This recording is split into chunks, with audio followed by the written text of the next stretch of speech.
Welcome to another Down the Rabbit Hole video. Welcome aboard the Starship Enterprise. We're here in the captain's quarters. See, I told you there would be more Star Trek on my channel. And this one, I need to have a little drink for this. Got my Saurian brandy standing by.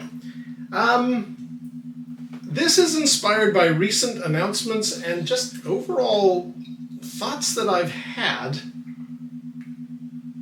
Is Star Trek all about Kirk?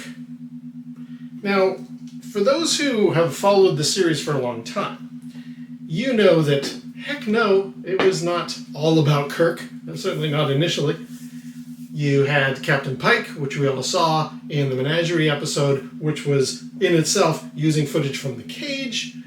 And the Cage is our first introduction to the Enterprise, and there's Captain Pike and Number One and all of the different crew members. So no, Kirk came along later. And for those who are really deep into the lore of Star Trek, Pike wasn't even the first captain either. We actually had Captain Robert April, who was the very first time Gene Roddenberry was writing up the show. He was spitballing, trying out different things, and the ship back then was called the Yorktown, not the Enterprise. And Robert April is actually based on a character, or the namesake was a character that Gene had written in a couple of episodes of Have Gun Will Travel. He was actually writing for that show before Star Trek ever came along. And he had a priest chaplain character called Robert April. And I guess he liked the name. I think that rolled off the tongue for him. So he pinned early versions of this Star Trek idea where the Yorktown was captained by Robert April and setting off on its adventures. And people who have done deep dives into that character have discovered he's got very similar characteristics to Pike and later Kirk. So why am I thinking, wait a minute, isn't Star Trek all about Captain Kirk? Let me do a little bit of degradation deep dive on all of this. So the series actually the sets get built, the cameras fire up, and we film The Cage with Jeffrey Archer as Captain Pike. And it doesn't hit right. The studio's executives, we're all familiar with this story. They were just like, this is very esoteric, very cerebral philosophy stuff. Where's the gunfight stuff? Where's the Buck Rogers that we were looking for? So Gene went back to the well, back to the blackboard, kind of went back and readjusted, reconfigured a few things. He was told that that lady Number One, she's got to go. So the funny story from Gene Roddenberry as well.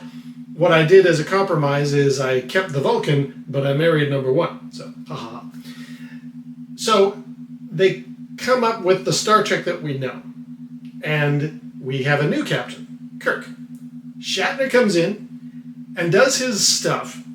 And I'm certain the cast and crew on that show, in those early episodes that we all now know, must have been thinking to themselves, who's this Shatner guy? What is he doing chewing the scenery and pushing every single moment in his performance? What is there's nothing in this Buck Rogers show that's requiring any of this, but no, he goes for gusto, and he delivers an incredible performance, so cheers to Mr. Shatner.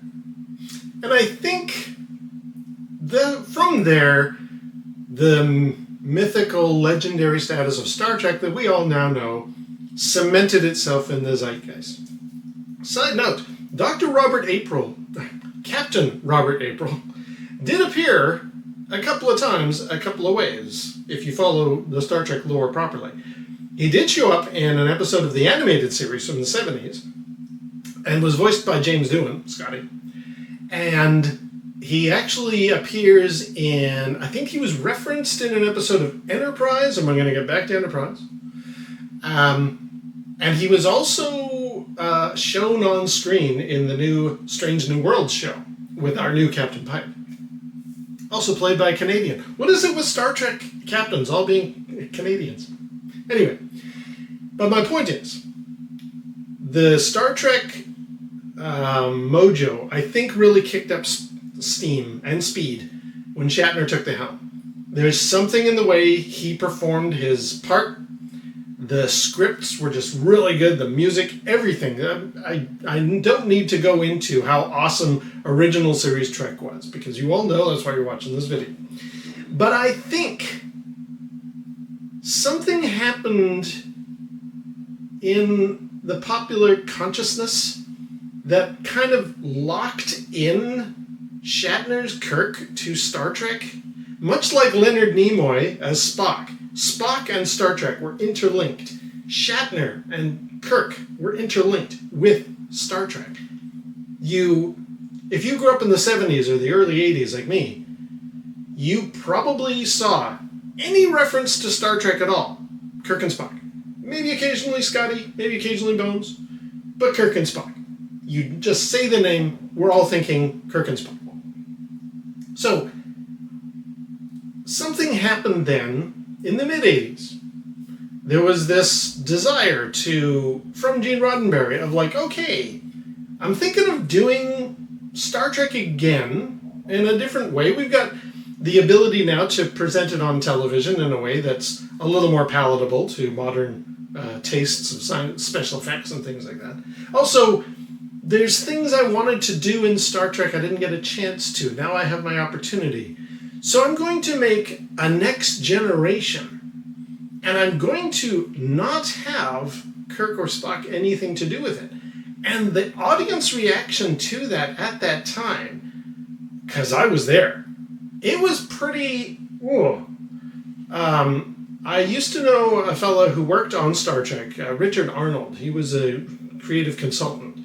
And he knew Gene Roddenberry well. He was his personal assistant. He knew what Gene was going for with that original show and with Next Generation. And he told me once a story of like early in the first season of Next Gen, LeVar Burton attended some convention, some show, whatever.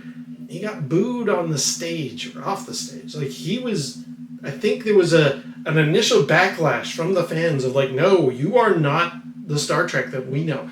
You're not Kirk, you're not Spock. You are not our Star Trek. Luckily, over time, Next Gen built up its success. It became very good. I think, for me, midway through the first season, 11001001 was my favorite of the new Star Trek stuff. I was like, hey, this show's got potential. I like what we're doing here.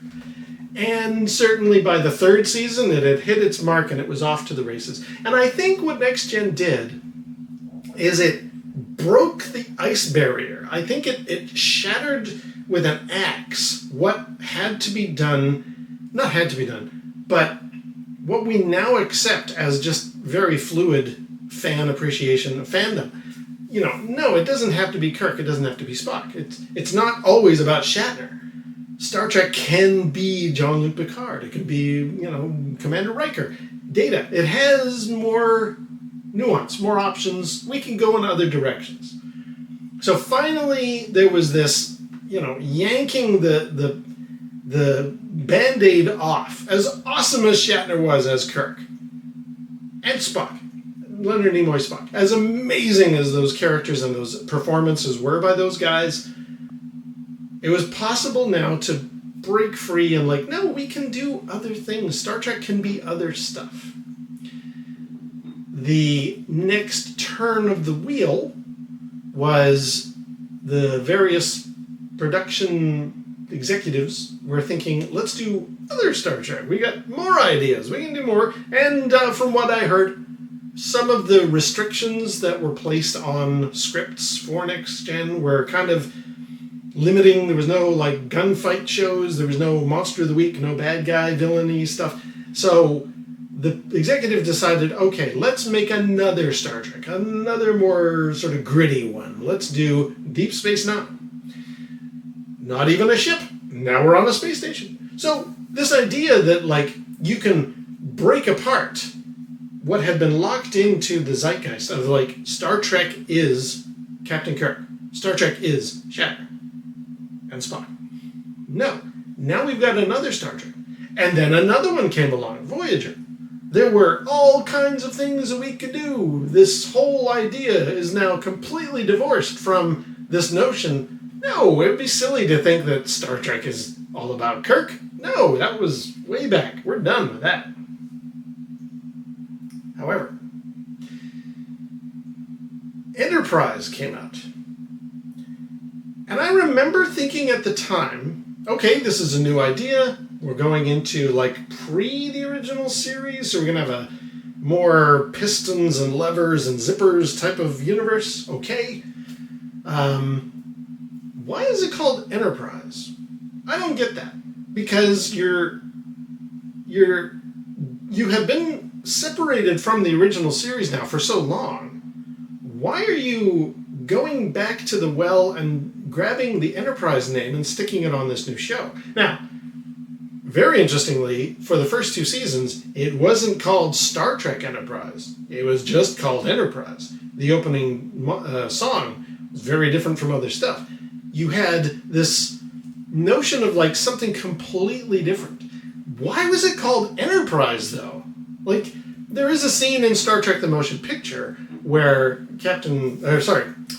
Commander Decker is showing Ilea, the robot that's been taken over by V'ger, all of these previous iterations of the ship name, including the shuttle that we all know, the Space Shuttle Enterprise. All those ships were called Enterprise.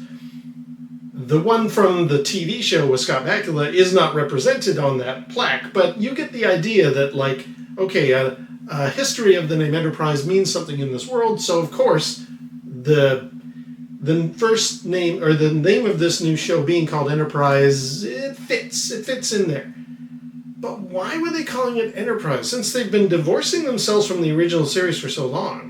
Why? And they even took the name Star Trek out of the first 2 seasons. Why are they calling themselves Enterprise? I could be wrong, I think maybe Rick Berman, who's producing the show, just thought, okay, we've got a lot of Star Trek on TV right now. I think Next Gen was still going, or it was just ended. Deep Space Nine and Voyager were going. A couple of movies in the theaters still. The Star Trek name was all over the place. Let's make this a fresh start by not putting Star Trek on the title card. Let's not have Star Trek as the name of the show. Okay. Maybe then the option was, we need something to tie it to what we all know as Star Trek. If you're not going to have the name Star Trek in the title, what the heck? Okay, well, at least call it Enterprise. That way it fits the motif. We understand that this is Star Trek. We understand what we're getting into. There are Vulcans, there are phasers. I think there are phasers.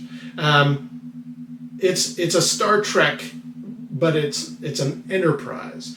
So I was just like, okay, so this is one of the first times in this new generation, this new wheelhouse of like, let's now borrow something from the past. Let's go back in time, not just the setting of the show, but also like let's pull away and say, okay, we've done non-original series, non-Kirk stuff for a long time now. Maybe it's time we could borrow the name Enterprise for the name of the show. Okay, sure, that sounds good. And then that was only running for a few years. People lost the mojo with Star Trek in general. Even sticking the name Star Trek back on the beginning of the opening credits for Enterprise, the show petered out. People were done. There was a big fan movement to keep it on TV and all that kind of stuff. Eventually, Star Trek went away. For some reason, they decided to go back to the movie theaters, and they decide to bring J.J. Abrams aboard to reboot Star Trek. And what does he do? He brings back Kirk and Spock. And I thought at that time, this is a weird choice. An idea I had heard years ago, back when I knew Richard Arnold, was there had been an idea for, I think, Star Trek VI. I think it was post the fifth comedic movie. There had been an idea for Star Trek VI of young Kirk and Spock at the Academy in a pseudo-police academy kind of a thing. A lot of jokes, scenes of like bullies throwing Mr. Spock into a locker and Kirk letting him out and that kind of stuff. And then thank God that never happened. But then when I heard about the J.J. Abrams version, I was like, it's young Kirk and Spock meeting for the first time. We're kind of riffing in that territory. I liked the first J.J. Abrams movie, by the way. I liked Star Trek, that one that he did. It's got its problems, absolutely. But generally speaking, I thought, you know what, we've got some potential here. That was quickly squandered by the other films, but at least at first. Chris Pine as Kirk, I was like, hey, I don't mind him.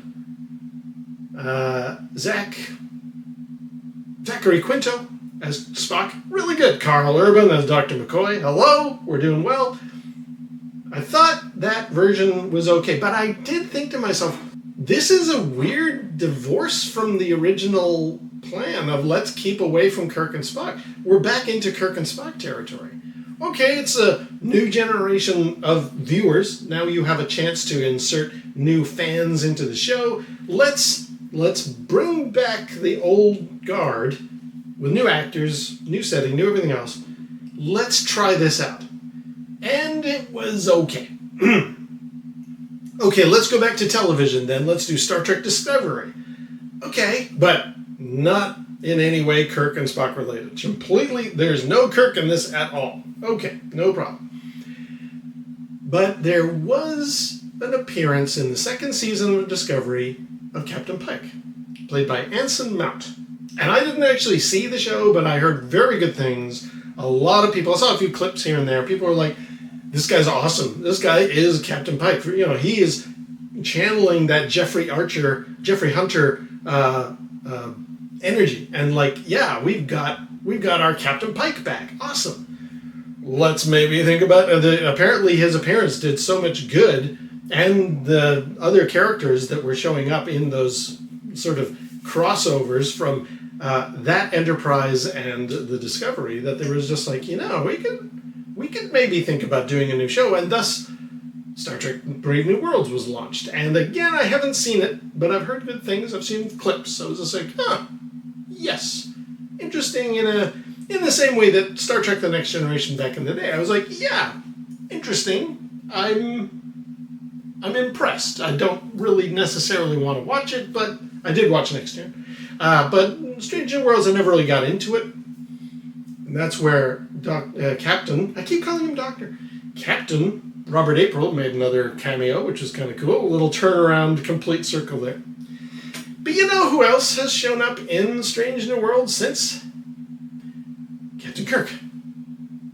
And this time, played by Paul Wesley. And I remember when I saw that, I was like, okay, you know, it makes sense in the timeline, the chronology fits, but like, another version of Captain Kirk. Why does this guy keep showing up? Don't get me wrong, I love Kirk. I think he's an awesome character, and he was how I eventually learned to love Star Trek. Because at the time, and I've talked about this before, I had a rocky relationship with Star Trek back in the early days, and I was much more of a Star Wars fan, and I've got a little pin I want to put in the Star Wars element we'll come back to. But I have developed an appreciation for Kirk, especially Shatner's performance of him, but I am aware there have been other people to play Kirk. There's been Chris Pine. Now there's this Paul Wesley fella. Okay, I hear good things. That's great. Apparently, such good things that now they're thinking of making a spin-off from Brave New Worlds called Star Trek Year One with Captain Kirk at the helm. Now, I don't have a problem with that. I'm not saying that's a bad thing. It might be a great show. Who knows?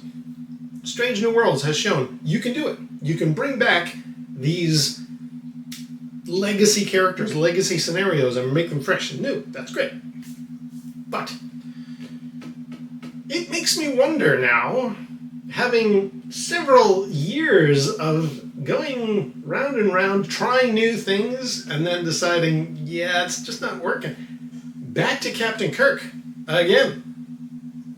That's why I'm asking this question. Is Star Trek all about Captain Kirk? Obviously not. I mean, recently we also had a Picard spin-off. We had a new bunch of adventures for Jean-Luc to go through. Patrick Stewart doing his thing.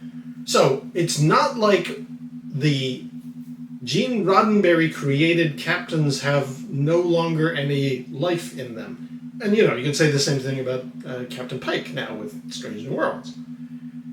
But it feels like anytime, I want to say like on the executive side of things, the people in charge of the show, not necessarily the fans, not necessarily the writers, not the performers, but the folks who own the purse strings, it feels like there's this desire to we need to go back to the well. We need to bring back, resurrect Shatner's Kirk.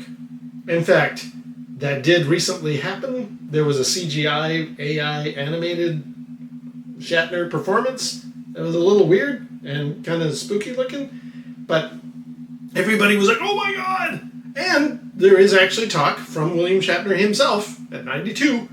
He might actually reprise his role. I think it's supposed to be like on Lower Decks, the animated show. There's going to be some flashback comedy, you hear his voice thing.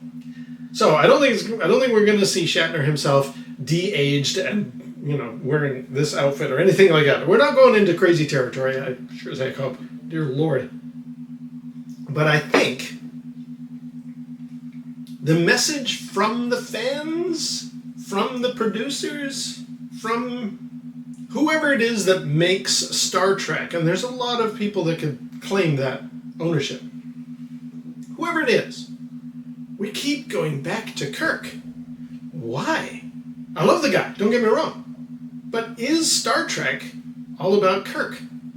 That seems to be where we're going. And I don't really have an answer. I'm kind of asking this out there for people to comment on. What do you think?